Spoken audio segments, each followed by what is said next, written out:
control various sound parameters. Sabi ko nga kanina, pwede niyong painaan yung volume, modulation, ay pwede siya lagyan ng effects. Pwede kayong mamili ng effects, so may sari-saring effects. Pero mamaya ipapakita ko sa inyo kung ano yung tinuturo nyo. So, and yun can be used to synchronize multiple devices. So, hindi lang siya pang isa, no? So, pwede mo siyang i-connect sa maraming devices. Kumaga, kahit ilang MIDI, pwede mong i-connect. Kasi meron tayong MIDI in, MIDI out, and MIDI through. So, doon mo pwede mapag-connect ulit na.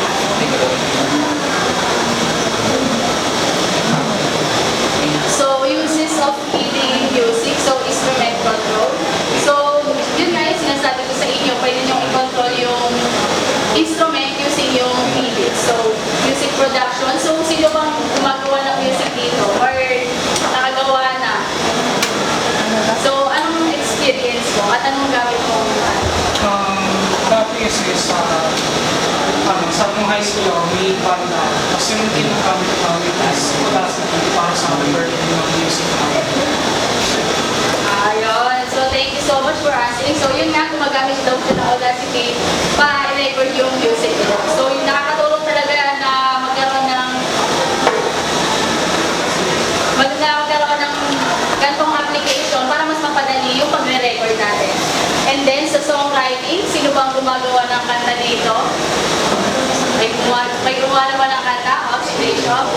Pwede mo maki-share mo naman ang experience mo sa paggawa ng kanta at para kanino ba yung kantang ginawa mo? Kasi back before, pag wala akong ginagawa, I think of things. And nung time na yun kasi ako yung nasa pintuan ng Jollibee nun. Siyempre parang nagbubukas ko lang ng ganito ganyan. Wala akong maisip, parang natama ko na. Tapos may mga naisip akong words, lyrics, tapos pinagsama-sama ko. Tapos, ayun. Ayun, hindi lang nadala ng pagka-board ni Miss Grisha sa pagbukas ng pinto. Nakagawa siya ng music. And then sa sound design naman, so create and manipulate unique sounds with So pwede kang gumawa ng iba't ibang sounds, hindi lang basta kanta or any music, pwede ka rin gumamit na ay gumawa ng mga sound effects, kunyari sa mga movies, etc. So sa right performance, synchronize instruments, lights and visuals. So yun nga, magagamit mo yung instruments, yung mga ilaw, pwede mo siyang isabay sa beat, diba? Pag may nakikita tayo ng concert, nakikita nyo yung mga ilaw is talaga sumasabay sa beat. And then sa music learning is interactive tool for understanding notes and composition. So, madali lang siyang matutunan sa MIDI. Since kahit wala ka ng actual instrument, pwede mo siyang matutunan kapag meron ka technology or meron ka cellphone, meron ka laptop, and etc. So, StudioWorks,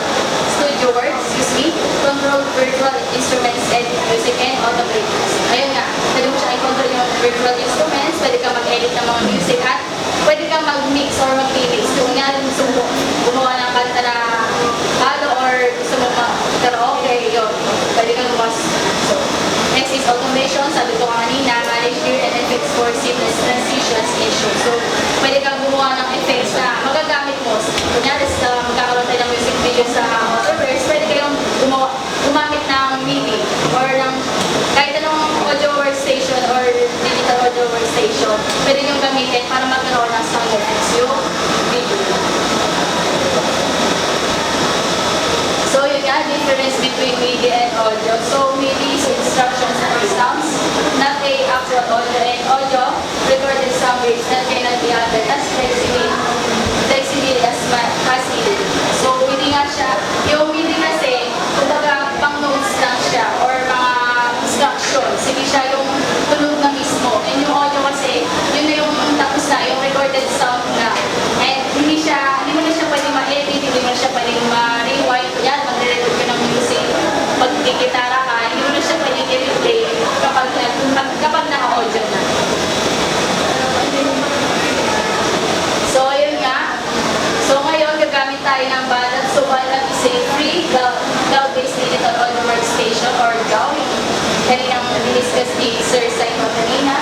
And that allows users to create, record, edit, and collaborate on music online. So, it is widely used by beginners and professionals due to its accessibility and user-friendly interface. So, ito yung binili ko since lahat tayo pwedeng maka-access dito and wala siyang bayad. Since sabi nga kanina ni Sir Simon, lahat na mostly ng mga digital digital audio workstation is by bayad. So hindi naman natin lahat afford na magkaroon ng ganong digital audio workstation, kaya gagamit tayo ng alternative. So yun ang pili ko is Bandcamp.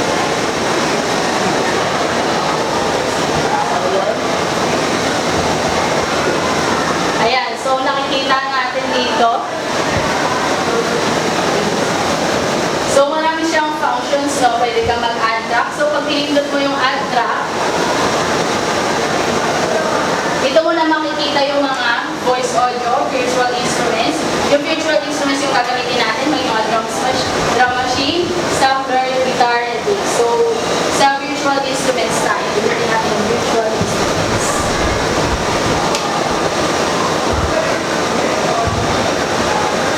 Yan, so nakikita natin yung virtual instrument.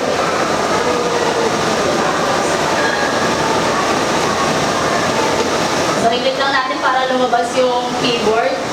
So, after that, marami kayong nakikita yung mga notes. And, syempre, laptop yung gamit natin. So, ang pag-press ng key is through keyboard. Since, sige natin alam yung mga notes, syempre, may tutorial din. And, ang kagandahan dito, kapag beginner ka pa lang, pwede ka maglagay ng lyrics or notes. Kumbaga, sabi nga kanina na for beginners siya. So, kapag hindi mo alam yung mga chords or hindi mo kabisado, pwede mo siyang ilagay dito sa gilid para hindi ka mawala kapag magre-record ka na. So, ngayon, meron tayong dito octave. Yung octave, kunyari, meron tayong mahabang piano. And pag pinindot natin yung octave 1, or nagpunta tayo sa octave 1, ito yung may mga malalalim na tunog. Sa octave 2, ayan, patinis na siya ng patinis, maiba na lang paiba yung mga pitch niya. Next is ayan, dito tayo sa effects.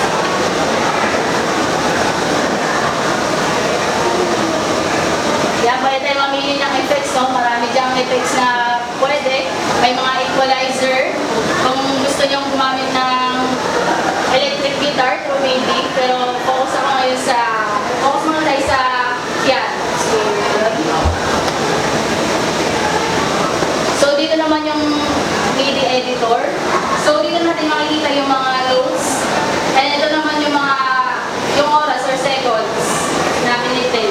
Meron tayong velocity, legato, humanize, transpose, and may smart view tayo. So, try natin gumawa ng kanta.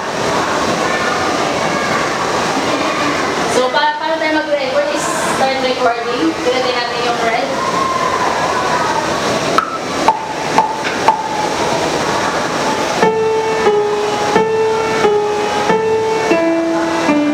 Ay, mali. Ayun, nagkamali ako. So, i-post natin siya. So, ang inagandahan dito, pag nagkamali ka, pwede mo siyang baguhin. Pwede mo siyang i-delete, or pwede mo siyang i-click na lang kung ano yung tamang notes ko. Ayan. Pwede mo siya ilipat-lipat. Ayan, nakikita niyo. Nakikita niyo ba dyan? Pwede niyo siya ilipat-lipat. Pwede niyo siyang i-copy, i-delete, and transpose.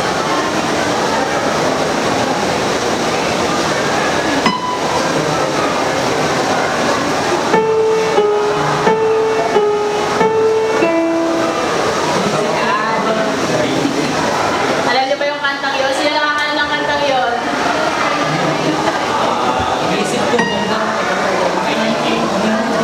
So, ayun, pwede tayong mag-add track, virtual instrument. So, pag ipili naman tayo ng bagong virtual instrument, pinutin lang natin itong studio. So, ayan, meron tayong pagpipilian dito. May mga drums, drum keys, drum pads, electric basses. So, try natin mag-drum pads. Yan, pwede ka mamili kung anong drum pads yung pipiliin mo dito.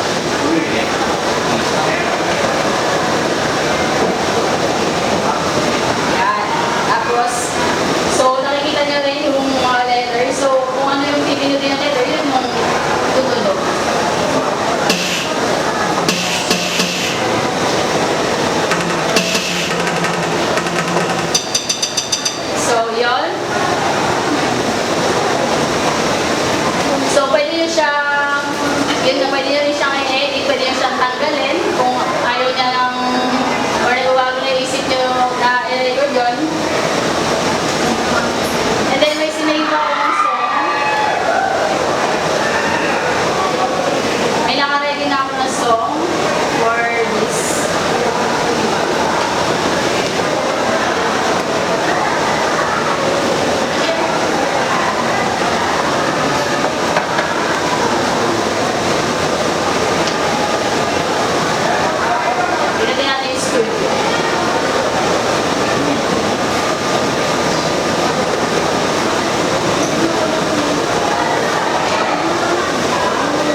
ito.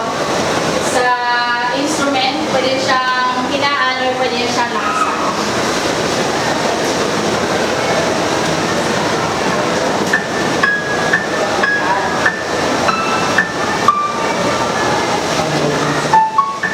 O dito kasi hindi nakikita pa nag-play. Pero pag sa iPad, pag tinay natin siya, makikita niyo kung ano yung key na napipindot.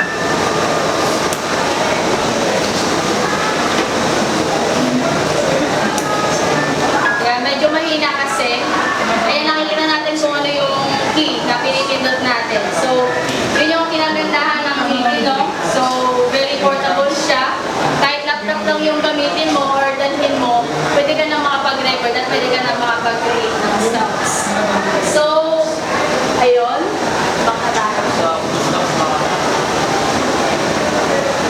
So, may question ako sa inyo. So, sa tingin nyo, gaano ba ka-important yung beat? Or kung may bala kayong magkaroon ng, or balak nyo gumawa ng canvas tool, gaano ba ka-important sa inyo yun? So, Miss Audrey? Okay, so for me, importante po siya kasi po, actually, I am currently a MIDI maker sa choir. And then, ibang platform kasi yun. Pero in terms of BandLab, it helps me to produce songs kasi mas magiging experimental ka knowing the keys na mapipindot mo. So parang nandun na siya and parang sobrang ayun na shit niya para sa akin kasi nga pwede ko siya gamitin anywhere and napaka-generalize nung kaya na gawin. Yun, thank you so much po, Miss Audrey. So, yun nga, no? Ginagamit niya daw sa choir or sa pag-produce ng sarili niyang music. So, ayun.